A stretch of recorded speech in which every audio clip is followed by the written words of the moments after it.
Então, a aula de hoje, nós vamos estudar o controle da administração pública.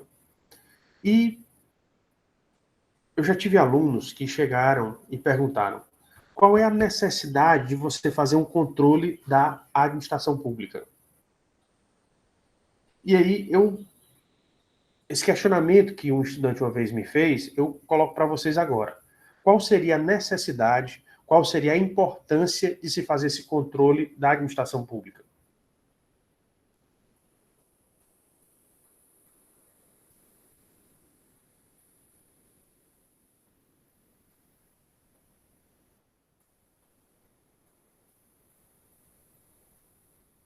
Para evitar corrupção, também excesso de poder, esse tipo de coisa.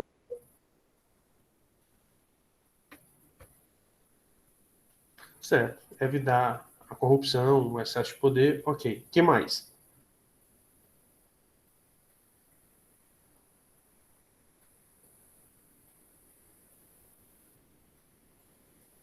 Se vocês lembrarem, o ser humano ele tem que aprender muito com a sua história. E por que eu digo isso? O ser humano tem que aprender com a sua história. Porque o exercício de poder, ele tem sido, ou ele tem levado a experiências boas ou experiências desastrosas ou complicadas.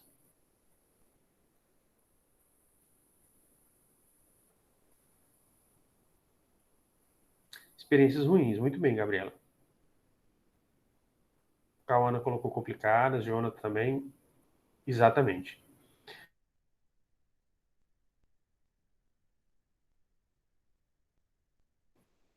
Ele traz complicações.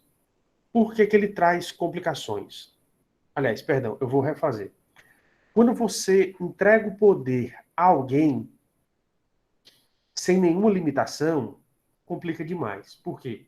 Porque essa pessoa vai chegar a um determinado momento em que ela vai perceber que ela não tem limites, que não existe nenhuma outra pessoa que vai barrá-la, que vai frear o poder dela. E aí qual é o problema? Essa pessoa ela passa a fazer aquilo que ela quer. Ela estando certa ou estando errada. Ela agindo de maneira correta ou errada. Ela agindo de maneira justa ou injusta. E vale a pena para o ser humano você entregar o poder nas mãos de uma pessoa para ela fazer o que quiser? Muito bem, Cauana. Não vale. É o que o Jonathan está colocando aqui no chat. A pessoa vai acabar abusando do poder que ela recebe. Então, por isso que você pode ver, durante a Idade Antiga, nós tivemos governos que trouxeram desenvolvimento, mas não significa dizer que beneficiaram a maior parte da população. Então, quando você estuda esse fenômeno do poder, e até estuda o fenômeno do Estado, você vai perceber que esse Estado ele foi evoluindo, mas ele passou por vários problemas, principalmente no que diz respeito ao poder, a entregar o poder nas mãos de uma pessoa. Por isso, quando vieram os movimentos políticos e sociais que fizeram a transição entre a Idade Moderna e a Idade Contemporânea, que foram a Revolução Inglesa, a Revolução dos Estados Unidos, que é a própria independência dos Estados Unidos, que foi a Revolução Francesa. Esses movimentos, eles fizeram com que surgissem, com que os teóricos da teoria do Estado, da ciência política, eles começassem a estudar o fenômeno político. E nesse fenômeno político, eles começaram a estudar também o Estado. E ao estudar o Estado, eles começaram a perceber que o poder do Estado, o qual nós denominamos de soberania, ele é um poder gigantesco. Ele é um poder extraordinário. E que, se ele for colocado nas mãos de uma só pessoa, vai gerar um abuso. Ou vai propiciar que essa determinada pessoa, ela venha a abusar do poder. Então, exatamente para tentar evitar essa situação do abuso, onde a população iria ser prejudicada, é que tomou-se exatamente a iniciativa de que não se entrega mais o poder ao governante. O que se entrega a quem vai exercer o governo é o exercício do poder. E aí você pode achar interessante. Qual a diferença de você não mais entregar o poder e você entregar o exercício do poder? É porque o exercício do poder é diferente. Onde quem tem o poder, ele faz o que quer. Quem tem o exercício do poder, ele vai depender de quem detém o poder. Então, quem exerce, ele sofre uma limitação, porque ele só pode exercitar o poder de acordo com aquilo que foi determinado por quem detém o poder. E eu pergunto a vocês, quem é que detém o poder dentro do Estado? Se você fosse analisar hoje o Estado brasileiro, quem é que detém o poder dentro do Estado brasileiro? O povo, né? Muito bem, Jonathan. Muito bem, Denilson. O povo. Então, quem, na verdade, tem o poder é o povo. A nossa própria Constituição, a Constituição Federal Brasileira de 1988, ela diz isso. Textualmente. Literalmente. O poder emana do povo. Então, quem tem o poder é o povo. Então, os governantes, quando eles exercem o poder, eles têm que exercer o poder nos limites que foram estabelecidos pelo povo. E onde é que estão esses limites, pessoal? Vamos ver se vocês lembram aí das lições que a gente teve anteriormente. Nas fontes do direito. Estão nos... Está nas fontes do direito. Muito bem, nas fontes do direito. Mas qual é a principal fonte que limita o Estado? Vocês lembram? Constituição. Muito bem, a Constituição. Então, lá já existem os limites. Então, percebam. Primeiro, você não pode mais deixar que o governante ele tenha o poder. Na verdade, o governante ou o conjunto de governantes, eles vão ter um exercício do poder. Primeiro. Porque o poder é do povo. Claro que um regime democrático, o poder é do povo. Então, o governante ou os governantes, eles só têm um exercício do poder. Qual é a diferença? É porque quem detém o poder determina os limites do exercício. Então, o exercício ele vai ter que ser feito dentro dos limites. E os limites encontram onde? Dentro das normas jurídicas, principalmente dentro da Constituição. Agora eu pergunto uma coisa para vocês. Adianta eu ter limitações se eu não puder fiscalizar o exercício dessas limitações ou a obediência dessas limitações?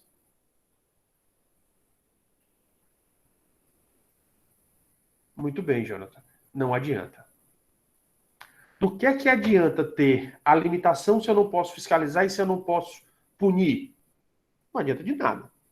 Então, daí você percebe que, a partir do momento em que esse governante ou esses governantes eles só têm o exercício do poder, eles têm que obedecer às limitações que estão contidas nas normas, principalmente na Constituição. Mas tem que existir um controle, ou seja, uma fiscalização, para saber se esse governante ou esses governantes estão exercendo bem o seu papel ou não.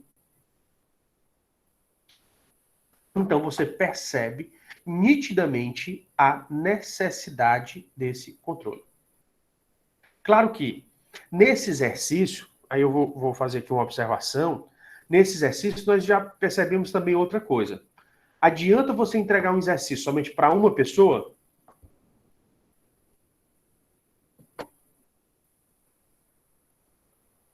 Muito bem, Cauana.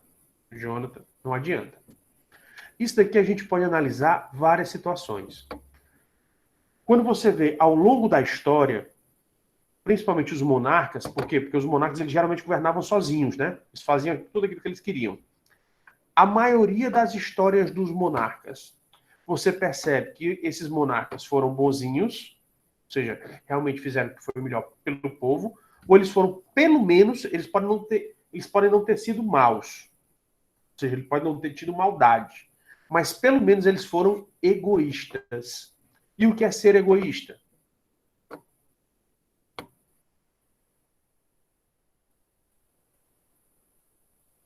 é quando eles se preocuparam somente com satisfazer a sua vontade. E a do povo? Eles não ligavam para a vontade do povo.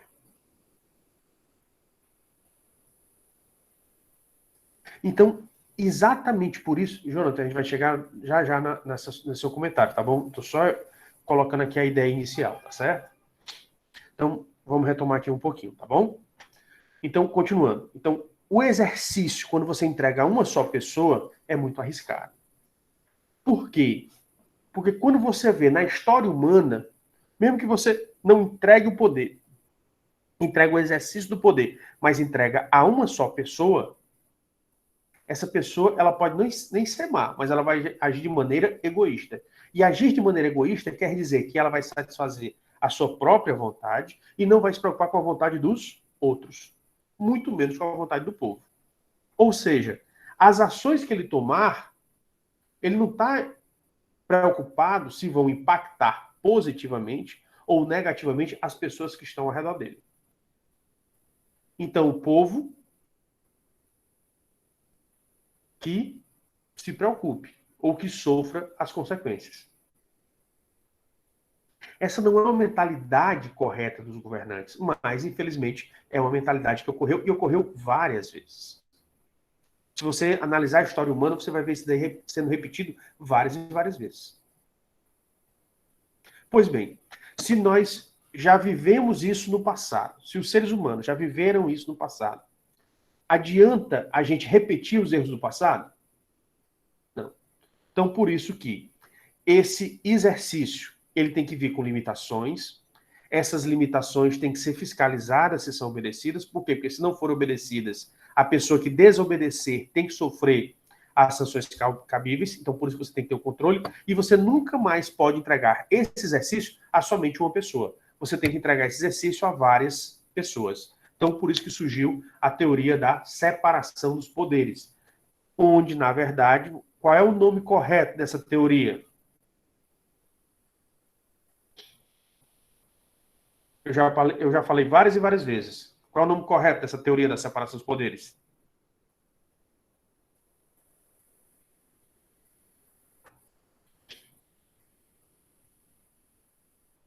Ela vai ser tripartite, mas tem um nome, o nome correto que eu disse da teoria. Seria tripartição? O Boiné acertou. É teoria da organização das funções. Aliás, acertou em parte, né, Boiné? Teoria da organização das funções. Porque, na verdade, você não separa, você organiza. E, segundo, o Estado só tem um poder, que é exatamente a soberania. Então, teoria da organização das funções. E, se você analisar, você vai perceber o seguinte. Vamos analisar aqui o governo federal brasileiro. O presidente, ele tem muito poder? O presidente da República do Brasil, ele tem muito poder? O que é que vocês acham? Muito bem. Ele tem muito poder. Agora, imaginem o seguinte. O presidente da República ele tem muito poder. Mas ele governa sozinho? Não. Por quê? Ele só pode fazer o que está na lei. E para ter lei, ele vai precisar de quem? Do legislativo. No caso, o legislativo federal brasileiro, ele é composto por quê? Por duas casas. Pela Câmara dos Deputados e pelo Senado Federal. Então, para ele fazer qualquer mudança na legislação, tem que passar para ele fazer uma nova lei, para ele fazer alguma coisa nova, ou para ele mudar alguma coisa que já foi estabelecida, ele tem que fazer o quê? Ele tem que conseguir a aprovação do legislativo. Pois bem, na Câmara dos Deputados, nós temos quantos deputados federais?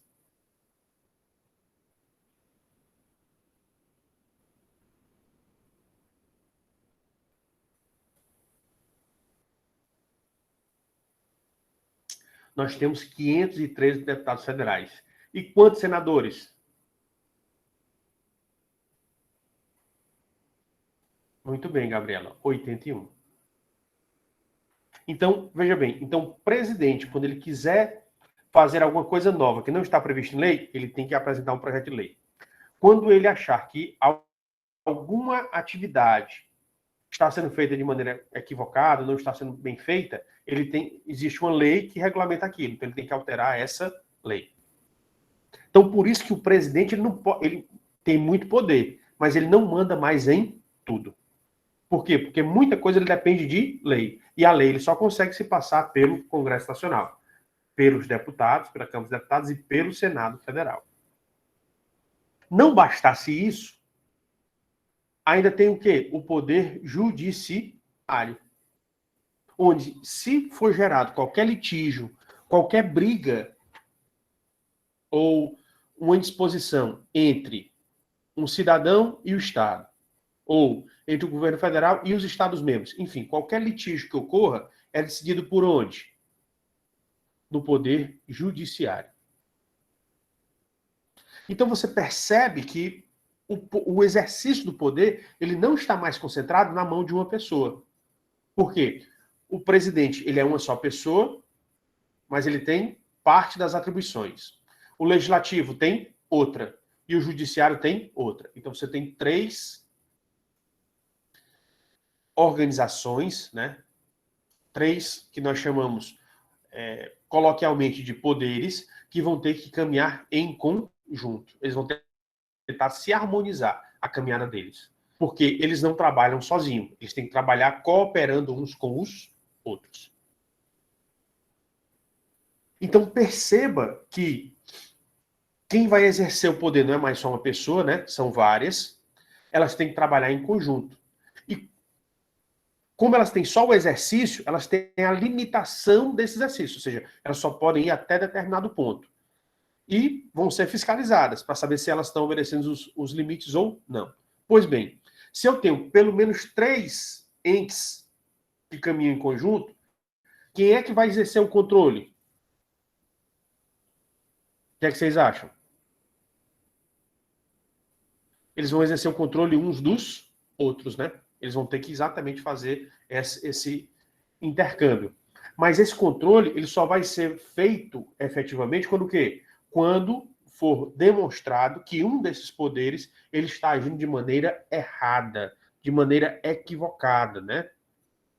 Eu faço a seguinte, para que você entenda melhor. Eu faço a seguinte colocação para você entender melhor. É como se fosse o seguinte: o executivo tem os seus trilhos, em paralelo tem o legislativo, que tem os trilhos dele, e em paralelo tem o judiciário. O ideal seria que cada um caminhasse no seu trilho e todos conseguissem chegar ao mesmo local. Cada um vai no seu trilho, mas todos estão rumando para o mesmo local. Agora, de vez em quando, algum desses poderes pode sair do rumo? Pode. Ele pode pegar um desvio? Não deveria, mas pode pegar. Então, cabe aos outros poderes o quê? Intervir para fazer ele voltar para o trilho correto. Então, percebam que essa intervenção dos outros, ela só vai existir quando aquele poder errar. E se o poder não errar? Não pode ocorrer essa intervenção.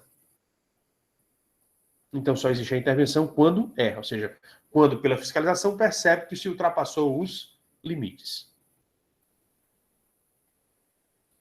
Conseguiram compreender a ideia? Ótimo. Então, dentro dessa perspectiva, você começa a perceber o exercício. Então, você não entrega mais aos governantes o poder em si, você entrega o exercício do poder. E por que você entrega o exercício? Porque esse exercício ele tem limitações. Mesmo você entregando o exercício, você não entrega um exercício somente a uma pessoa. Você entrega a várias pessoas. Pelo menos 3 entes, né? Executivo, legislativo e judiciário. Para que eles possam fiscalizar se fiscalizar entre si, para que, tendo essas fiscalizações, eles possam perceber se cada um está executando as suas atividades dentro dos limites. Ou seja, está exercendo a sua parcela de poder dentro do seu limite. Porque se não tiver, um dos poderes ele pode fazer a intervenção no outro, para fazer ele voltar para o prumo certo, para o caminho correto, para o trilho correto. Isso daqui ficou compreendido?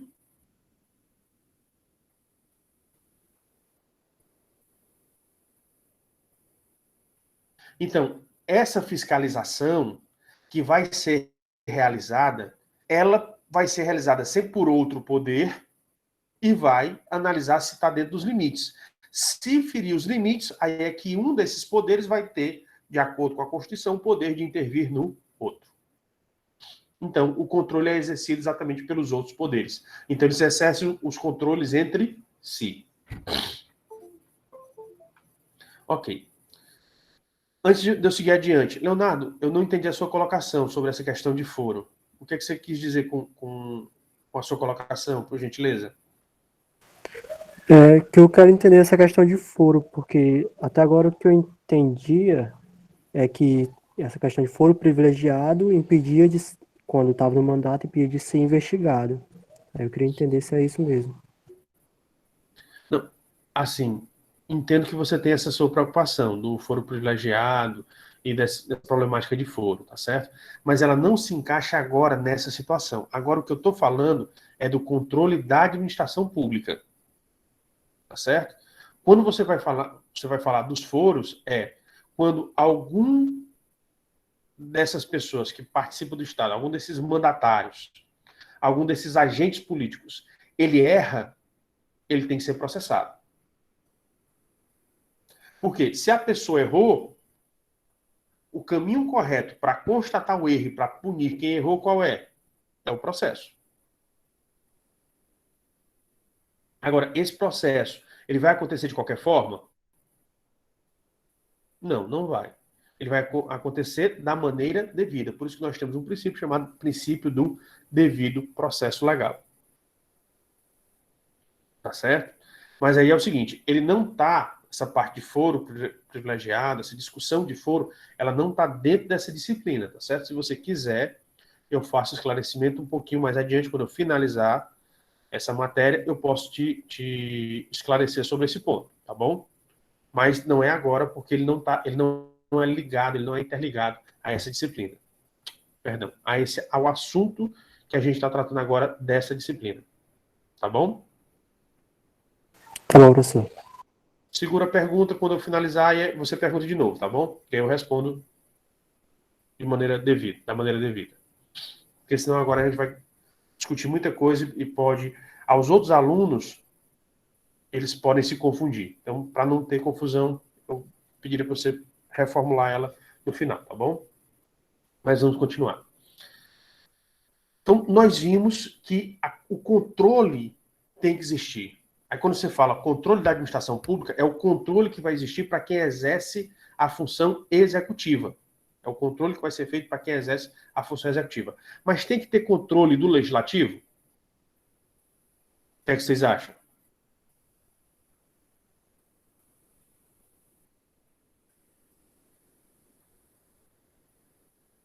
Se tem um controle do executivo, deveria ocorrer algum controle do legislativo? Sim, muito bem. E o controle do judiciário?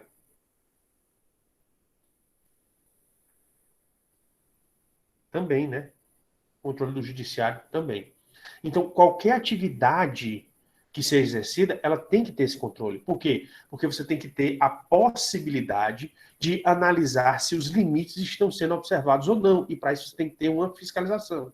E essa fiscalização se chamou comumente, dentro da doutrina do direito, de controle. Então, como a nossa disciplina, nós estamos estudando o direito administrativo, nós não vamos analisar o controle legislativo. E não vamos analisar o controle do judiciário. Porque a função que nós estamos estudando aqui na nossa disciplina, qual é? É a função executiva. Por isso que a gente estuda somente o controle da administração pública. Mas isso não quer dizer que os outros controles não existam, né? Os outros controles existem. Mas a sua forma de atuação, ela é diferenciada. Tudo bem? Entendido? Ok. Então, uma vez que a gente conseguiu compreender a ideia do que é esse controle e como é que ele vai funcionar, a gente tem que entender agora o seu conceito. Como eu sempre disse para vocês, eu não gosto muito de trazer um conceito pronto e acabado, né? Porque cada doutrinador ele vai ter um conceito diferente e, às vezes, ele pode acrescentar alguma coisa que não seja tão apropriado ou não. Então, cada um tem a sua forma de ver o controle da administração pública. Então, por isso que eu sempre gosto de destacar, quando você for analisar qualquer conceito, você tem que analisar alguns pontos principais. No conceito de controle, quais são os pontos principais que eu queria colocar aqui com vocês, que eu queria trabalhar com vocês? São 3. Primeiro, se esse controle fala na fiscalização do exercício do poder, ou se ele fala em formas de fiscalizar o exercício do poder. Porque, obrigatoriamente, controle é quando você tem uma fiscalização se o poder está sendo exercido da maneira correta ou não. Então, obrigatoriamente, ele vai tratar disso. O segundo ponto é se esse sistema de fiscalização está organizado. Se esse sistema de fiscalização, ou seja, esse sistema de controle, ele está organizado. E terceiro é que sempre que você vai exercer uma dessas atividades de fiscalização, você tem que estabelecer essa fiscalização mais baseada em critérios. Critérios esses que devem ser objetivos. Agora, por que eu pergunto para vocês? Aliás, por que eu digo para vocês, eu afirmo para vocês que esses critérios eles têm que ser objetivos? Alguém sabe?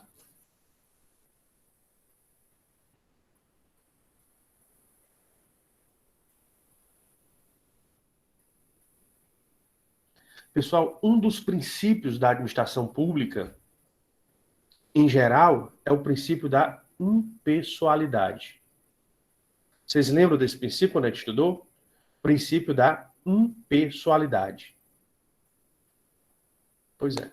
Então, pela a impessoalidade quer impedir que... Então, imagine o seguinte. O ser humano ele tem a tendência de beneficiar de quem ele gosta e prejudicar de quem ele não gosta. É uma atividade normal do ser humano. Então, por isso que o ser humano, geralmente, ele estabelece critérios subjetivos. Vocês querem ver um exemplo? Eu tenho certeza que acontece na vida de vocês, esse exemplo. Então, você tem um amigo, e esse seu amigo, digamos que ele, hipoteticamente, se envolve numa briga. Seu amigo se envolve numa briga.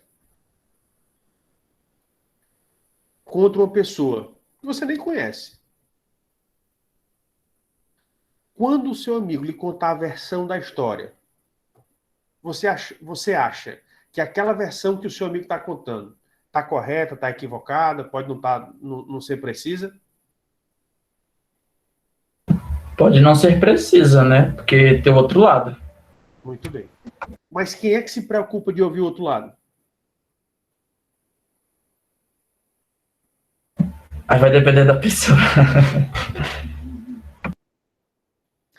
Mas aí você, muitas vezes, quando o seu amigo fala mal daquela pessoa que brigou, que ele arrumou a briga, ou que brigaram com ela, você já fica chateado com aquela pessoa, né?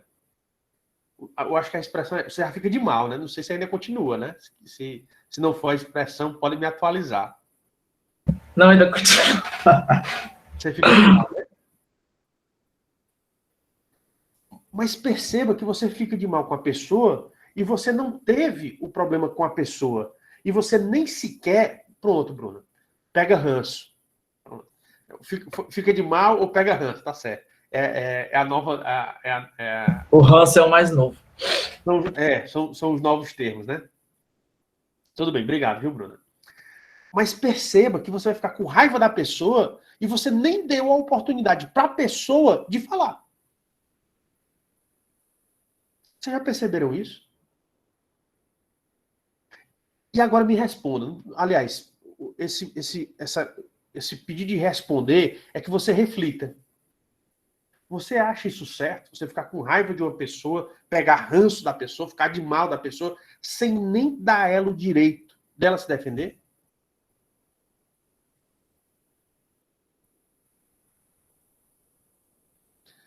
Outra pergunta. Das pessoas que você conhece, quantas admitem os seus erros?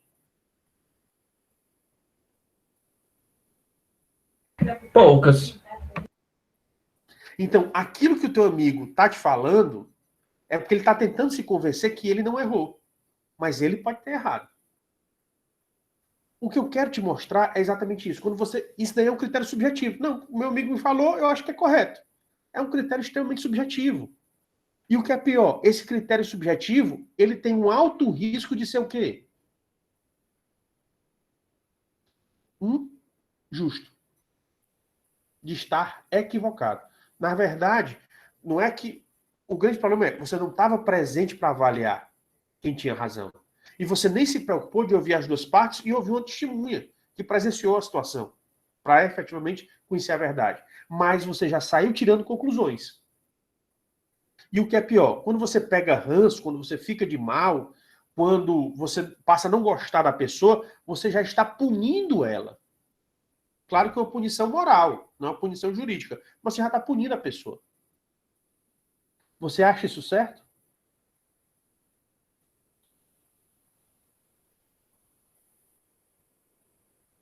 Agradeço. Vocês estão sendo sinceros. Eu agradeço. Então, cuidado com isso. Pai e mãe, muitas vezes, comete muito esse erro. E eu só coloquei isso daqui porque eu fiz cursos. Não sou se eu fiz curso para ser pai e mãe, não. Eu fiz curso para entender melhor a postura de um pai e a postura de uma mãe. Como você deve agir com seus filhos. Aí eu fiz curso. E lá pede exatamente isso, que você pondere. O grande problema que nós utilizamos na nossa vida, isso na vida pessoal da gente, é a gente faz as coisas de qualquer maneira. E está errado. Antes da gente tomar as nossas decisões, o que é que a gente deve fazer? Pensar, refletir. O grande problema é que a gente age muito pelo coração, né? Por que eu digo que pai e mãe faz muito isso? Chega um filho reclamando do outro, o que é que o pai e a mãe faz? Já vai logo dando castigo, né? Não é. Se um filho chegou falando, você ouve esse particularmente, depois ouve o outro particularmente. Se você ainda tiver dúvida, você bota os dois. Não para brigar, mas para que cada um você tenha o contraditório e você consiga perceber quem é que pode estar se equivocando, quem é que pode estar mentindo. Para depois, e você não decide imediato, você reflete para depois você tomar uma decisão. Qual é o pai e mãe que para fazer isso? Se ele não estiver bem instruído?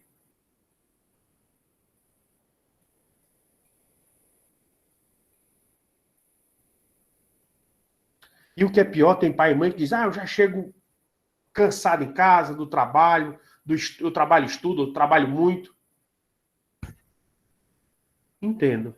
Entretanto, o seu filho pediu para nascer? Não. A partir do momento que você fez o seu filho nascer, você adquiriu uma responsabilidade. Goste você ou não. Você esteja cansado ou descansado. Então não interessa. Você tem a responsabilidade e tem que executar de maneira bem feita.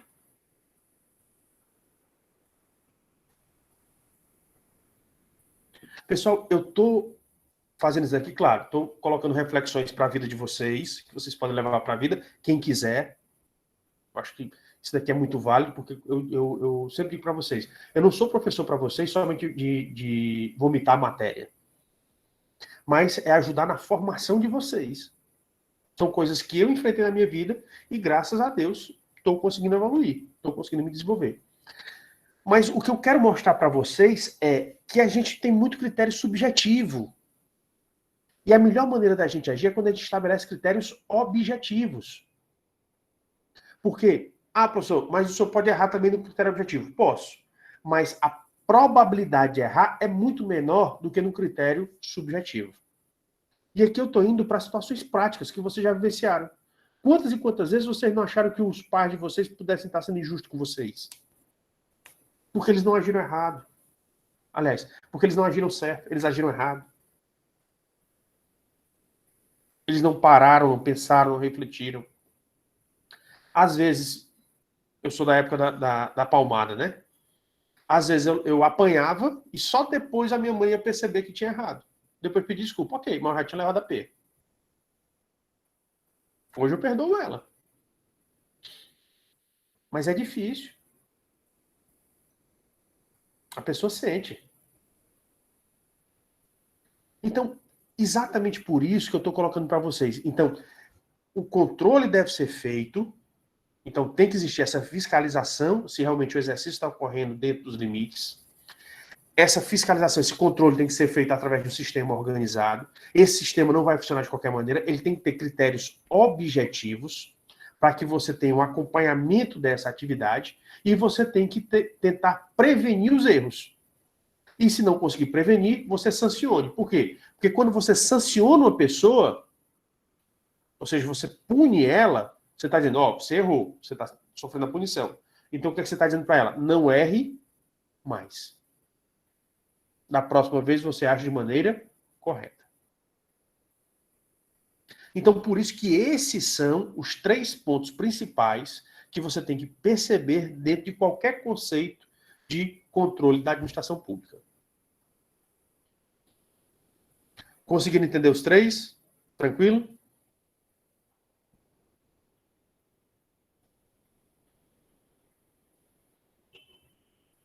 Agradeço aí.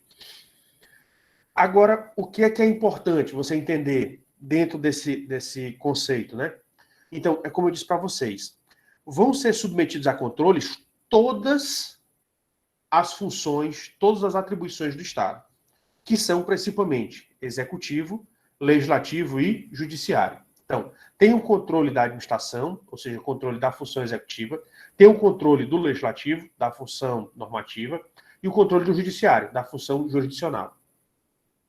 Como a nossa disciplina é direito administrativo, nós só cuidamos do quê?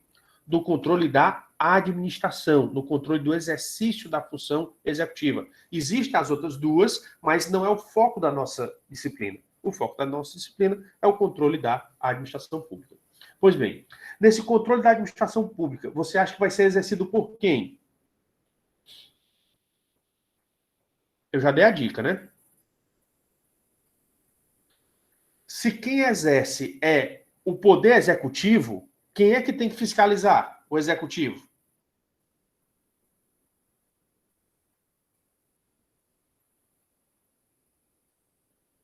O legislativo e o poder judiciário. Perceberam? Então, quem tem que fiscalizar é o poder legislativo e o poder judiciário. Então, quem vai fazer esse controle da administração pública vão ser os outros poderes, o poder legislativo e o poder judiciário. Certo. Mas, além deles, quem mais pode realizar esse controle, pessoal?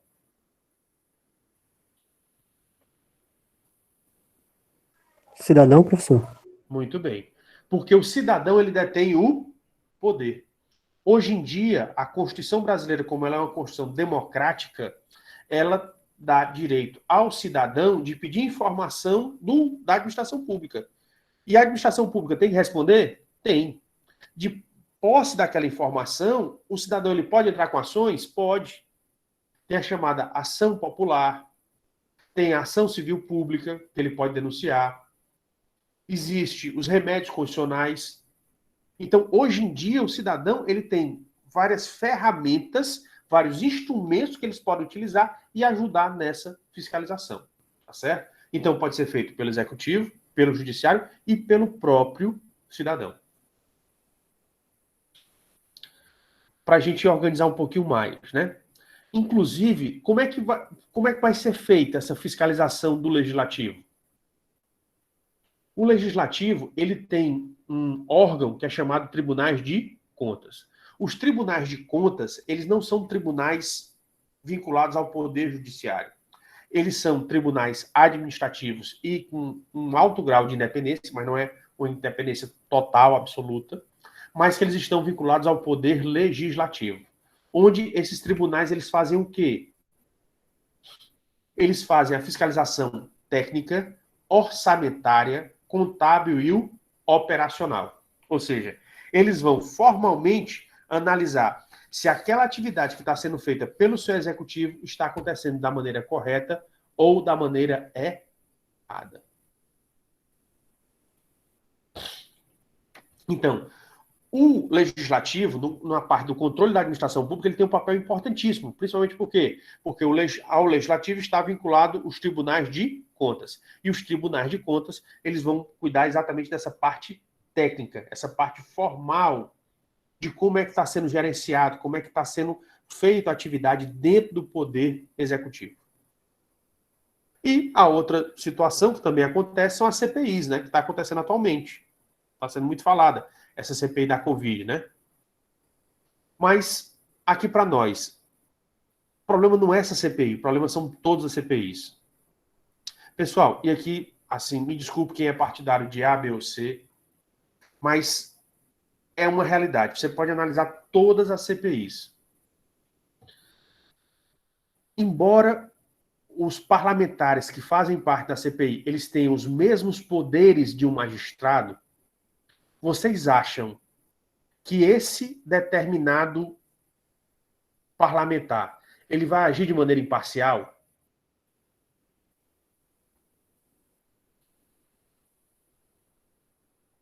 Exemplo. O relator da CPI, o senador Renan Calheiros, quando foi em 2019, quando o presidente Bolsonaro tomou posse, em fevereiro ocorreu a eleição para a mesa do Senado Federal. Renan Calheiros era um dos candidatos e levou uma rasteira, com a ajuda de pessoas ligadas ao Bolsonaro.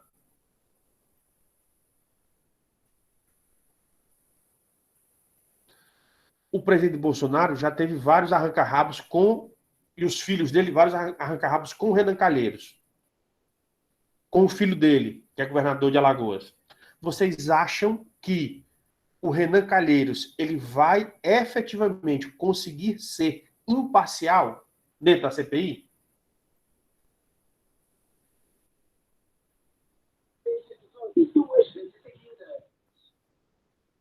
É o que eu estou mostrando. Eu não estou dizendo, o Bolsonaro é santo, não estou dizendo isso.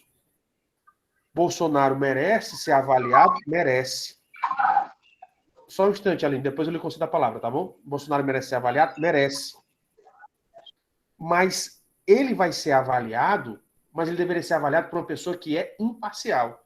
Não por uma pessoa que você já sabe que tem animosidade, ou com ele ou com os filhos. Outra situação. O político, ele está mais preocupado em julgar ou ele está mais preocupado em aparecer para a mídia? Em aparecer. Então, uma pessoa dessa vai ser imparcial? Não vai. É por isso que eu digo para vocês, embora a CPI exista, existe uma boa teoria para a CPI, mas se você analisar a maioria das CPIs que aconteceram, não só no Legislativo Federal, nos legislativos estaduais, nos legislativos municipais, ela não acontece da maneira devida. Por quê? Porque a maioria dos integrantes da CPI são parlamentares, são políticos. Eles vão querer aparecer bem na fita para o eleitor, ou o possível, o potencial eleitor, para quando for no dia da eleição, o cara votar nele. É diferente do juiz, porque quando o juiz assume, ele adquire o quê? A chamada vitaliciedade. Ou seja, para ele continuar ali como juiz, ele não depende daquele julgamento. Então ele consegue ser imparcial. O que eu estou colocando para vocês é exatamente isso. Então, existe a CPIs, mas um grande problema é que deturpou demais a utilização das CPIs. E daí o problema. Então, por isso que eu não confio muito nas CPIs. CPI é importante para escavar, para conseguir aí achar mais vazamentos, achar mais problemas, mas o julgamento dela não é correto, porque ela não age com imparcialidade. Por quê? Porque os integrantes da CPI não vão agir com imparcialidade. Eles não têm esse interesse.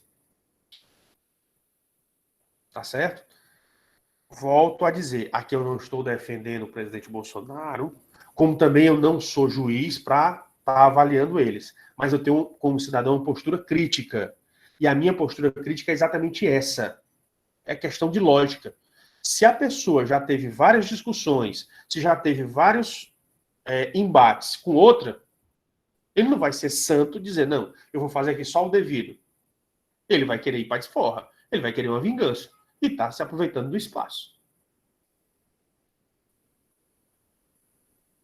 Ok? Além disso, você queria falar, pode falar. Professor, era só... Tá conseguindo me ouvir? Uhum. Pronto, era para acrescentar, né, isso que o senhor falou, que, assim, essa questão da CPI ficou um pouco banalizada, que uns falam até que, assim, essas CPIs sempre acabam em pizza, né, costumam dizer isso, porque justamente por toda essa questão que não há uma imparcialidade. Era só isso mesmo. Agradeço. Mas o grande problema é esse. Então, por que as pessoas reclamam? Ah, CPI dá em pizza. Porque não tem essa imparcialidade. E as pessoas não estão preocupadas efetivamente em conhecer a verdade.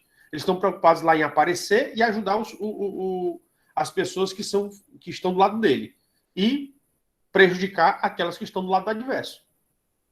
É o grande problema. Tá certo? Mas eu não descarto de toda a CPI, por quê? Por mais males que elas possam trazer, ainda assim elas conseguem esmiuçar. É como se elas fossem cavando. E ao cavar, elas vão desenterrando coisas. Elas conseguem desenterrar coisas que em tempos normais não seriam desenterradas. Então, ela dá algum resultado. Mas aí o que acontece? É tanto que os resultados dela são levados ao Ministério Público, para o Ministério Público, que vai ter uma certa imparcialidade, ele, aí sim, como ele tem a sua vitaliciedade, como ele tem a sua imparcialidade, ele vai analisar de tudo aquilo que foi colocado na CPI, o que é que pode continuar sendo investigado, levar ao judiciário e conseguir uma condenação futura, e o que é que realmente foi só holofote, né? Ou seja, foi uma ação somente para conseguir holofote. Tá certo? Pronto. Mas o legislativo ele tem essas duas formas. Ele pode fazer a fiscalização através dos tribunais de contas e através das CPIs. Ok.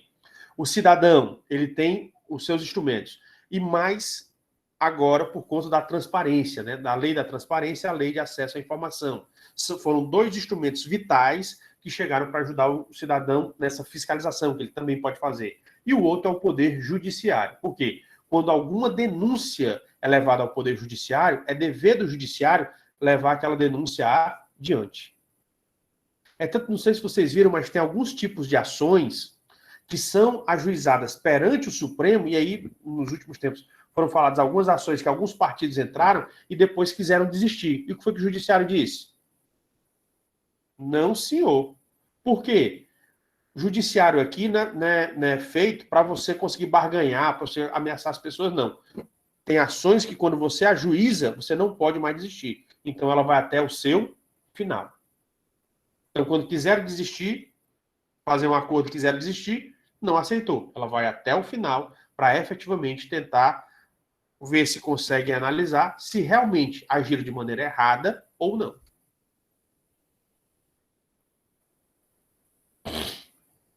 Exatamente, Gabriela. É isso mesmo. Mas hoje em dia a gente vive muito essa situação, né? Essa interferência do Poder Judiciário, eu acho que ele vai até além, é o chamado ativismo judicial. Eu acho que o Brasil está extrapolando nesse ativismo judicial que está sendo feito atualmente. Mas vamos rogar ao nosso Deus que consiga aí tocar a mente e o coração dos nossos governantes para que eles percebam que a briga deles não são eles que são prejudicados. Quem são prejudicados somos nós, o povo. Então, peçamos a Deus que ele possa trazer juízo e discernimento a esses governantes e que eles percebam que a briga não leva a nada, né? Com a graça de Deus a gente vai alcançar. Tá bom? Mas, voltando aqui. Então, é por isso que a gente percebe que esse controle da administração, em vez dele estar decaindo, ele vem gradativamente se fortalecendo. Agora, esse fortalecimento, ele foi até agora. Por quê? Eu pediria a vocês, e aqui eu não queria tanto trazer as minhas impressões, mas vocês já viram as pautas que esse atual presidente da Câmara dos Deputados está trazendo à baila. Aliás, vou ver se vocês realmente estão prestando atenção. Como é o nome do presidente da Câmara dos Deputados? Não vale o antigo, não, viu? Só quero o atual.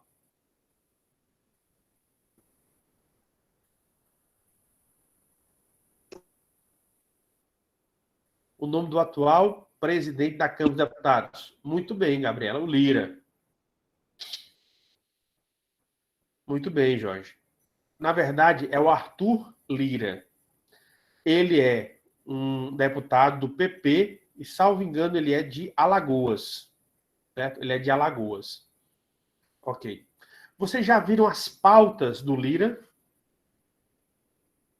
Ou seja, quais foram as leis mais importantes que ele colocou para pautar para os deputados federais votarem?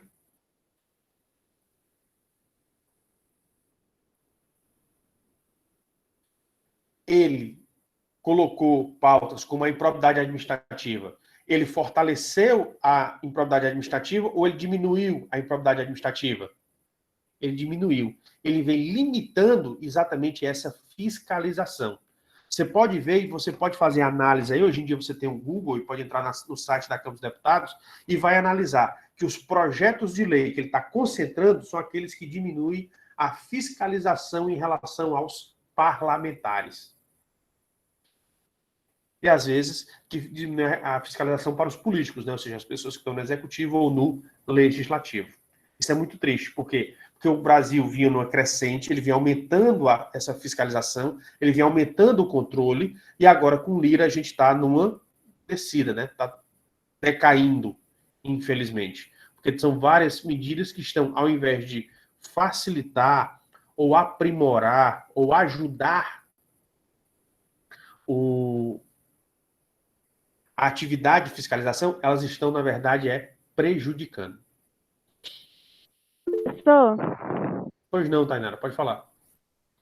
e vale ressaltar que o Arthur Lira, ele, antes de ser eleito e tal, ele fazia muitos vídeos no YouTube, né? O canal, acho que era Mamãe Falei.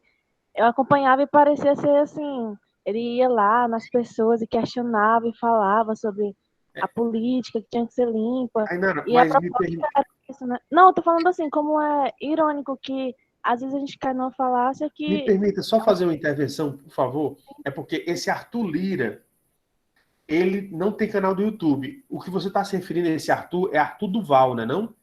Ai, é mesmo, perdão, professor, achava que era o mesmo. Por que eu digo isso? É como eu digo para vocês, eu acompanho a política, né? Eu não gosto de fazer parte da política, assim, eu não sou filiado a partido político, mas eu, como cidadão, acompanho, para você ter mais ou menos a noção de quem é. Sempre que eu vou votar numa pessoa, eu pesquiso quem é essa pessoa. Então, eu geralmente tenho essas preocupações. Esse Arthur Duval, salvo engano, eu acho que ele é deputado estadual em São Paulo. É, do estado de São Paulo, achava que era ele. Desculpa, professor. Mas ele não é perdão. deputado federal, ele é deputado estadual. Salvo Isso. engano, no ano passado ele foi candidato a prefeito de São Paulo. Acho que ele foi candidato a prefeito de São Paulo. Tá certo? Aqui, por isso que é importante. Esse é o Arthur Duval, que é desse canal Mamãe Falei, né? Bom, entendi agora, perdão. Pronto, eu acho que esse é Arthur Duval. Depois dê uma checada na internet, mas salvo engano, esse deputado do canal que foi eleito, na verdade, eu acho que antes ele era um youtuber, né? E aí Isso, ele é. foi candidato a deputado estadual de São Paulo, ganhou e foi no ano passado candidato a prefeito de São Paulo. É esse Arthur Duval. O Arthur Lira, ele é deputado federal e quando foi também em 2019, ele foi eleito para o cargo de presidente da Câmara, né? Aliás, não, ele já foi eleito, salvo engano, esse ano. Porque são 2 anos, né? Ficou o Maia, salvo engano, o Maia teve 3 ou 4 mandatos e aí agora o sucessor do Maia é exatamente o Arthur Lira. Eu acho que já foi esse ano, salvo engano. A eleição dele foi em janeiro, foi em fevereiro. Ok? Por isso que eu estava pedindo a intervenção, porque eu... Isso, desculpa, professor, eu achava realmente que ele tinha se elegido e tal. Enfim, eu não acompanho tanto, por isso que eu achei, Tá confundi os certo, dois. tá ok. Mas depois confirme lá, pode confirmar na internet, que eu acho que eu tô certo. Tá Mas bom? esse que o senhor falou. É por isso que eu estava fazendo, pedi a intervenção só para fazer essa intervençãozinha aí, Tá tá bom? bom, tá certo, tá ótimo. Ok. E obrigado pela sua participação, tá bom? Ah, por nada. Gabriela, realmente são muitos atores para acompanhar. E eu até brinco, eu não sei se já fiz na sala de vocês, mas quem é o vice-governador do estado, do Ceará?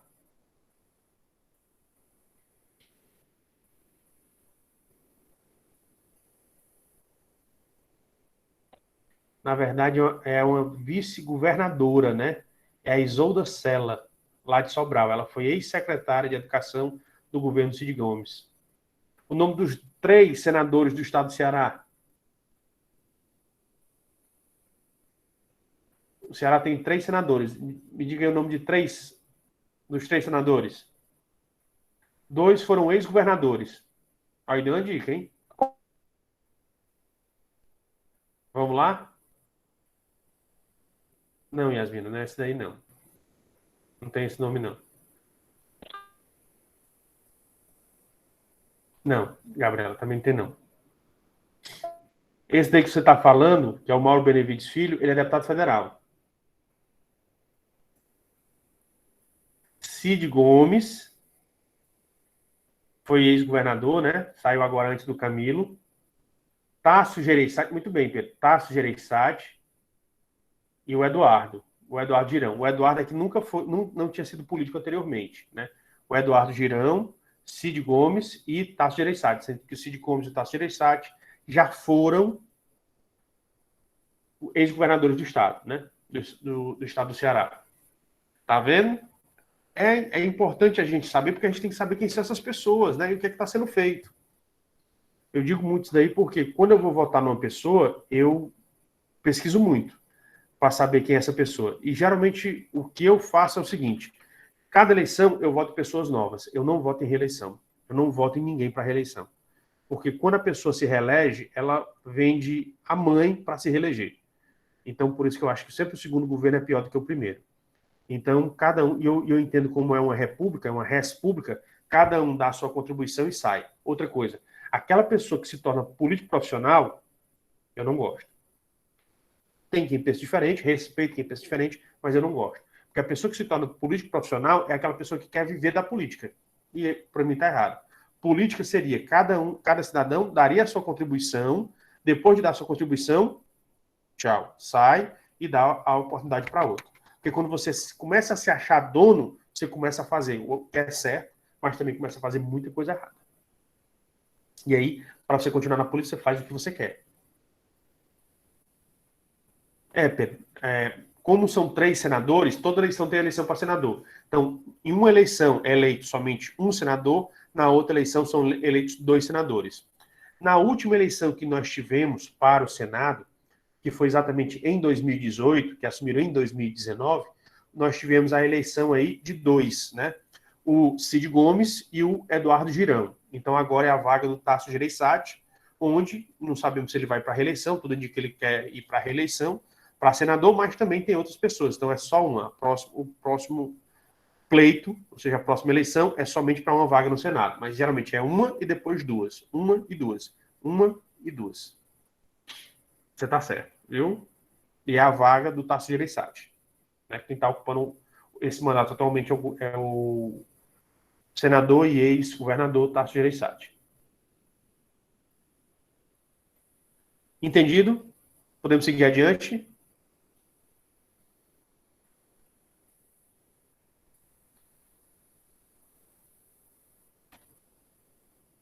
Então, vamos lá. Então, nós vimos que esse controle da administração pública tem que acontecer da maneira correta e que não é só um ente que faz, né? Nós temos pelo menos 2 entes fazendo esse controle, que são o Poder Legislativo e o Poder Judiciário. E, atualmente, por mudanças na nossa legislação, no nosso ordenamento jurídico, nós tivemos também a inclusão de todos os cidadãos. Hoje em dia, os cidadãos eles têm instrumentos para ajudarem, para auxiliarem nesse controle da administração pública. Tá certo? Então, para a gente entender um pouquinho melhor o controle da administração pública, seria bom que a gente estudasse exatamente as espécies de controle, né? Ou seja, quais são os controles que a administração pública ela pode sofrer. E aqui nós temos que essas espécies vão variar de acordo com alguns critérios, né? O primeiro critério que nós temos aqui, quanto à extensão do controle. Quanto à extensão do controle, nós precisamos saber qual é a entidade ou órgão que vai fazer esse controle. Onde nós temos dois tipos de controle, né? Um controle interno e um controle externo. O que é o controle interno? É quando a própria entidade ou o próprio órgão é que faz o seu controle. Exemplo, você vê na iniciativa privada o chamado controle de qualidade. Você não ouve muito falar do controle de qualidade? Então, é a própria empresa tentando ter uma noção daquilo que está sendo produzido, se está sendo produzido de maneira correta ou não, se teve algum problema. Então, controle de qualidade.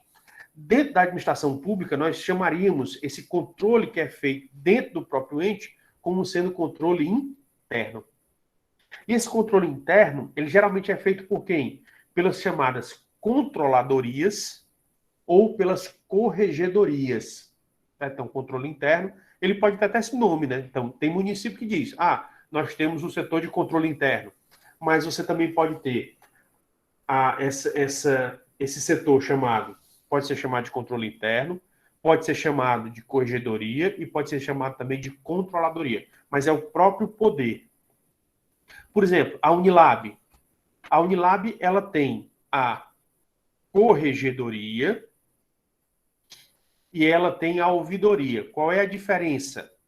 A diferença é que na ouvidoria, a ouvidoria ela recebe a reclamação, repassa para o setor competente para que ele resolva. Então, a ouvidoria só faz isso. Ela recebe a reclamação e passa para o setor competente dentro daquela instituição resolver. A corregedoria é diferente. A corregedoria ela já recebe denúncias e ela vai ter que averiguar essas denúncias. Se a denúncia realmente tiver fundamento, ou seja, tiver indícios fortes, ela vai abrir um processo disciplinar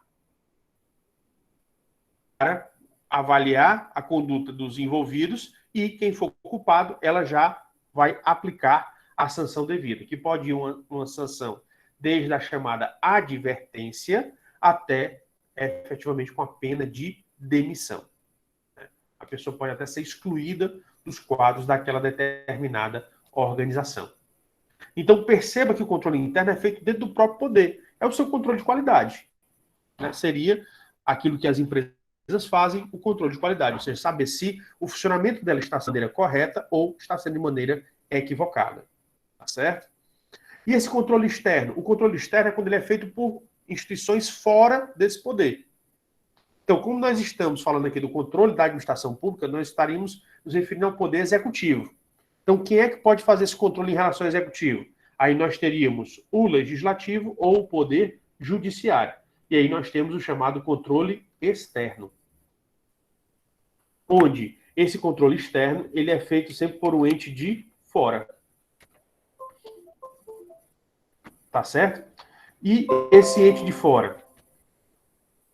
Esse ente de fora... Só um instantezinho aqui.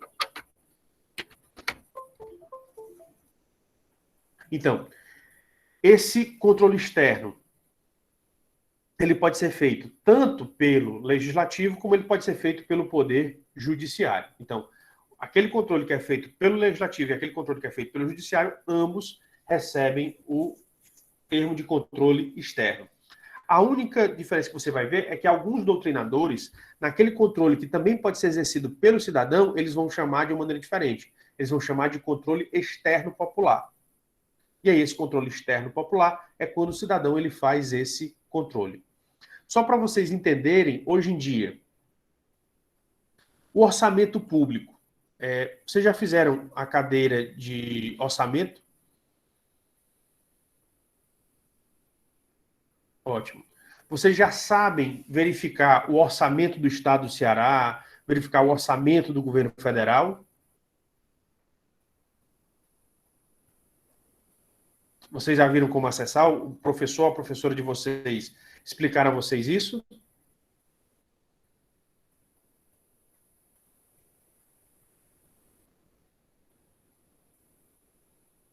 Não? Ok. Então, sim. Ok. Então, ótimo. Então, você percebe que, antigamente, o que é que acontecia? Orçamento, na verdade, é uma lei, né? É a lei orçamentária anual. Então, essa lei, ela fica na parte da contabilidade daquele determinado órgão público, daquele determinado ente público, e aí ele fica controlando aqueles valores, aqueles determinados valores. Para você conseguir o orçamento, você tinha que ir no ente competente. Hoje em dia, com a evolução da tecnologia, o orçamento tem que estar onde? Na internet, né? Tudo que hoje em dia faz no sistema já aparece na internet. Por quê? Nos chamados sites da transparência pública, né? Hoje em dia você sabe quem trabalha dentro do Estado, como é que é o vínculo dele, quanto ganha, como é que está sendo gasto o orçamento, quais são as obras que estão sendo feitas, o que é que está sendo adquirido, as licitações. Então, hoje em dia, quase tudo, porque tem algumas coisas de segredo, né, de sigilo, que é protegido, mas a maior parte está onde? Está na internet. Então, por isso que o cidadão hoje em dia, ele tem meios, ou seja, hoje em dia está facilitado para que o cidadão ele possa fazer, ele também possa ajudar nesse controle externo. É tanto que alguns doutrinadores, alguns autores de direito administrativo, eles chamam de controle externo popular. Além disso, né, quanto ao momento que é feito esse controle, o controle da administração pública ele pode ser feito de maneira prévia, ou também chamado de preventivo, ou seja, é antes de se consumar um determinado ato. Um tipo de controle que é feito. Pronto, vocês estão vendo agora. O presidente da República, ele indicou para a vaga do ministro, acho que foi o ministro Marco Aurélio, né, que se aposentou agora. Pois bem, ele indicou para a vaga do ministro Marco Aurélio o André Mendonça, advogado-geral da União. Mas a indicação do presidente, ela é suficiente para que essa pessoa assuma a vaga no Senado, perdão, no Supremo Tribunal Federal? Não. Não, né? Tem que passar pelo quê? Tem que passar por uma sabatina no Senado, mais especificamente na Comissão de Constituição e Justiça, depois ser votado no Senado. Se aprovado, aí ele pode tomar posse no STF. Então verifique que para a pessoa assumir como membro do STF, ele não precisa somente do presidente da República. Ele precisa do presidente da República e ser aprovado pelo Senado. Então já é um tipo de controle. Essa sabatina e essa votação no Senado é um controle que é um controle prévio. Ou seja, antes da pessoa tomar posse, ela já tem que ser aprovada. O controle, ele também pode ser concomitante, ou seja, ocorrer ao mesmo tempo. Enquanto o ato ele é feito, ele também pode acontecer. Exemplo, os tribunais de contas, seja do Estado, seja da União, eles podem fazer exatamente esse acompanhamento. Eles podem fiscalizar os contratos que aquele ente público ele tem. E, se ele verificar algum erro, algum problema, ele pode determinar a suspensão. Então, é um controle que se faz concomitante, ou seja, o contrato ele não está encerrado, ele ainda está em andamento. Ou seja, ele ainda está vigorando. E ele já pode ser analisado e se aparecer algum erro ou alguma dúvida, pode ser suspenso esse determinado ato. Aquele Tribunal de Contas, ele tem poderes para determinar que aquele determinado contrato ele seja suspenso. Então, esse é o controle concomitante. Como também você tem um controle posterior ou corretivo, ou seja, que só vai ser feito depois que o ato aconteceu. E aí você vai lembrar um pouquinho exatamente daquilo que nós estudamos lá em direito administrativo, quando a gente fala sobre a questão dos atos administrativos, né? Existem atos administrativos que podem ser corrigidos e outros que não podem ser corrigidos. Quando esse ato administrativo ele vai ser corrigido, a gente diz que ele foi convalidado, né? Ou seja, ele sofreu uma correção. E quando esse ato não pode ser corrigido, ele é anulado. Então, os atos administrativos, eles podem ser revistos posteriormente. E aí, quando eles são revistos, eles podem ser aprovados, eles podem ser homologados, eles podem ser anulados quando teve algum vício que não pode mais ser corrigido. Eles podem ser revogados, não tem vício, mas não tem mais interesse por parte da administração, ou podem ser convalidados. Mas quando acontece daí, é porque o ato já aconteceu. Ele aconteceu e encerrou no passado. Então, você está fazendo uma mera revisão.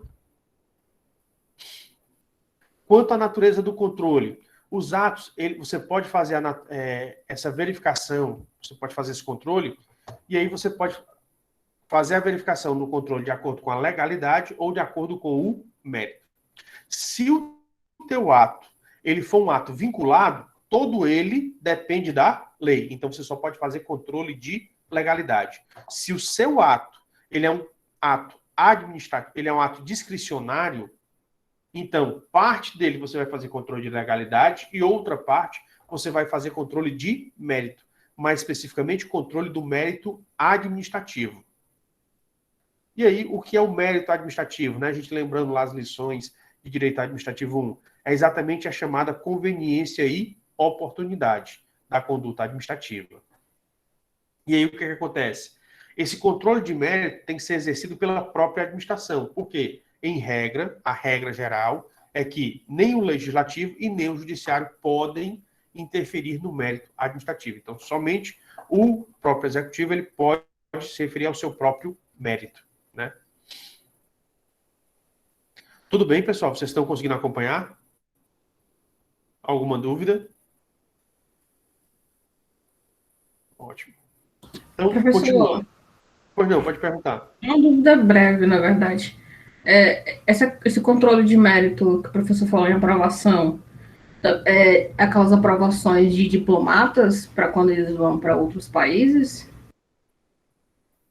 Não. Quando você fala na questão do diplomata, aliás, você está falando na situação quando o legislativo ele aprova ou desaprova um determinado diplomata, não é isso? Pode ser, é um controle de mérito. Porque o legislativo ele está averiguando se aquela pessoa tem ou não as condições, né? Ou seja, se é conveniente ou não. Pode entrar nessa parte do controle de mérito. Porque não obrigatoriamente, quando o presidente indica, o Senado ele tem que aprovar. Então, ocorre um controle de mérito, sim. Correto. Mais alguma dúvida?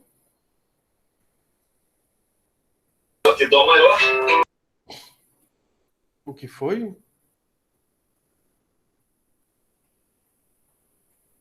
Bem, então, continuando, né? Quanto ao órgão que exerce esse controle, nós vimos que o próprio executivo, ele pode fazer o seu próprio controle, né? E aí você chama de controle administrativo. E quem são esses órgãos de controle administrativo, né? Os órgãos que fazem o controle administrativo são aqueles que eu já falei para vocês. Pode ser o setor chamado de controle interno, pode ser chamado de corregedoria, pode ser chamado de controladoria. Então, são as pessoas que já fazem essa revisão, ou seja, eles já fazem como se fosse o controle de qualidade. Verificam se a atividade que foi realizada, ela aconteceu de maneira correta ou de maneira errada. Ouvidoria. A ouvidoria não faz parte desse controle, porque a ouvidoria ela não faz a averiguação. Ela simplesmente pega o problema, manda para o setor competente, depois o setor competente responde, e aí ela verifica com a pessoa se foi satisfeita ou não aquela demanda que foi feita. Mas ela não chega a fazer essa avaliação, tá certo? Então, por isso que as chamadas ouvidorias, elas não se encaixam nesse controle administrativo, tá bom? Elas não são órgãos desse controle. O outro controle que nós temos é o controle do legislativo. É quando o legislativo, ele faz essas atividades. E o controle do legislativo, ele pode ser feito de duas formas. Ele pode ser feito um controle financeiro, um controle técnico, que é feito através dos tribunais de contas, ou ele pode ser feito um controle político, que é através exatamente das CPIs, das comissões parlamentares de inquérito. E o outro controle, que também nós podemos analisar, são exatamente o controle judicial. É quando algum problema, alguma situação é levada ao Poder Judiciário, e aí o Poder Judiciário, para desfazer aquela contenda, aquele determinado litígio, vai fazer um controle mais aprofundado, vai fazer uma análise mais aprofundada do assunto, e aí ele vai se pronunciar em última instância, ou seja, ele vai efetivamente dizer o que é que ele acha daquela situação, se realmente ocorreu o erro, se não aconteceu, e se aconteceu, quais são os limites desses erros que possivelmente possam ser verificados.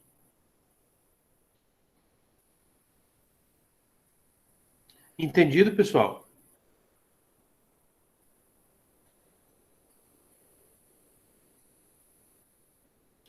Alguma dúvida sobre essa